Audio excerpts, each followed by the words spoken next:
नमस्ते दोस्तों, मैं हूँ शिखा और आज मैं आपसे अपनी कहानी साझा करने आई हूँ। ये कहानी किसी बहुत बड़ी उपलब्धि की नहीं है, बल्कि उन छोटे-छोटे पलों की है जब मैं बिखरी, गिरी, पर हर बार खुद को समेटकर फिर उठ खड़ी हुई। मेरी जिंदगी हमेशा से सीधी-सादी नहीं थी। शादी के बाद मेरा एक सपना था अपना बुटीक खोलने का। मुझे कपड़े डिजाइन करना बहुत पसंद था और मैं घंटों उसमें खोई रहती थी। परिवार ने मेरा साथ दिया, पति ने भी कहा, करो, जो मन करे। मैंने छोटी सी बचत से शुरुआत की, कुछ मशीनें खरीदीं और बुटीक का काम धीरे धीरे बढ़ने लगा। मुझे लगा, बस अब मेरी जिंदगी पटरी पर आ गई है। पर जिंदगी ने शायद कुछ और ही सोच रखा था। एक दिन अचानक मेरे पति का एक्सीडेंट हो गया। सब कुछ बिखर गया। उनके इलाज में मेरी सारी बचत खत्म हो गई और बुटीक भी बंद करना पड़ा। मैं पूरी तरह टूट गई थी। दिन रात बस रोती रहती। मन में आता था कि अब सब खत्म है, मैं कुछ नहीं कर सकती। अपने सपनों को तो भूल ही जाओ, 2 वक्त की रोटी का इंतजाम भी मुश्किल लगने लगा था। मुझे याद है, एक सुबह मैं अपनी खिड़की के पास बैठी थी। बाहर बारिश हो रही थी और एक छोटा सा पौधा, जो आंधी में टेढ़ा हो गया था, फिर से सूरज की तरफ मुड़ने की कोशिश कर रहा था। उस छोटे से पौधे को देखकर मेरे अंदर एक अजीब सी हिम्मत आई। मैंने सोचा, अगर ये पौधा इतनी मुश्किल में भी हार नहीं मान रहा, तो मैं क्यों मानूं?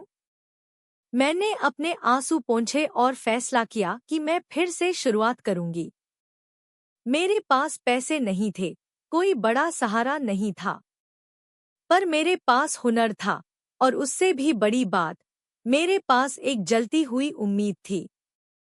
मैंने सबसे पहले पुरानी मशीन को साफ किया।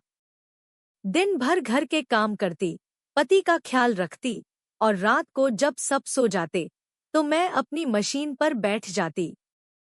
छोटे-छोटे ऑर्डर लेने लगी, जो पड़ोसियों और जान पहचान वालों से मिलते थे।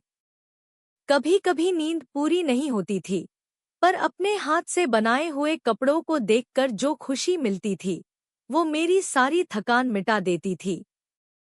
रास्ते में कई बार लोग हंसे, कहा, छोड़ो ये सब, घर बैठो। कई बार काम में नुकसान हुआ, पर मैंने एक बात सीख ली थी, गिरकर उठना जरूरी है, हार मानकर बैठ जाना नहीं। मैंने हर छोटी मुश्किल को एक सीख माना। अगर किसी डिजाइन में गलती होती, तो मैं उसे सुधारना सीखती। अगर कोई ग्राहक नाराज होता, तो मैं उसकी बात सुनना सीखती। धीरे धीरे मेरे काम की क्वालिटी लोगों को पसंद आने लगी। जो लोग कभी मुझ पर हंसते थे, वही मेरे पास अपने कपड़े सिलवाने आने लगे। मैंने कभी सोचा भी नहीं था कि मैं एक दिन अपने दम पर सब कुछ कर पाऊंगी, पर मैंने किया। मैंने न सिर्फ अपना बुटीक फिर से खोला, बल्कि इस बार वो पहले से भी ज्यादा बड़ा और सफल है। आज जब मैं अपने बुटीक में बैठी होती हूँ, तो मुझे वो बारिश वाला पौधा याद आता है। मुझे याद आता है कि कैसे मैंने टूटी हुई उम्मीदों से मजबूत इरादों तक का सफर तय किया। मैं जानती हूँ कि जिंदगी में मुश्किलें आती रहेंगी, पर अब मेरे पास उनसे लड़ने का बिंदास हौसला है। दोस्तों, मेरी ये कहानी सिर्फ मेरी नहीं है। ये आप सबकी कहानी है, जो अपनी जिंदगी में कभी ना कभी गिरे होंगे, हिम्मत हारी होगी। पर याद रखिए, हर बार जब आप गिरते हैं, तो आपके पास एक नया मौका होता है, और भी मजबूती से खड़े होने का। अपने अंदर की उस आवाज को सुनो जो कहती है, तुम कर सकती हो। अगर मेरी इस कहानी ने आपके दिल को छुआ हो और आपको भी अपने सपनों के लिए लड़ने की प्रेरणा दी हो, तो इस वीडियो को लाइक करें, इसे अपने दोस्तों और परिवार के साथ शेयर करें, ताकि वो भी प्रेरित हों। और ऐसी ही और प्रेरणादायक कहानियों के लिए हमारे चैनल को सब्सक्राइब करना न भूलें। मिलते हैं अगले वीडियो में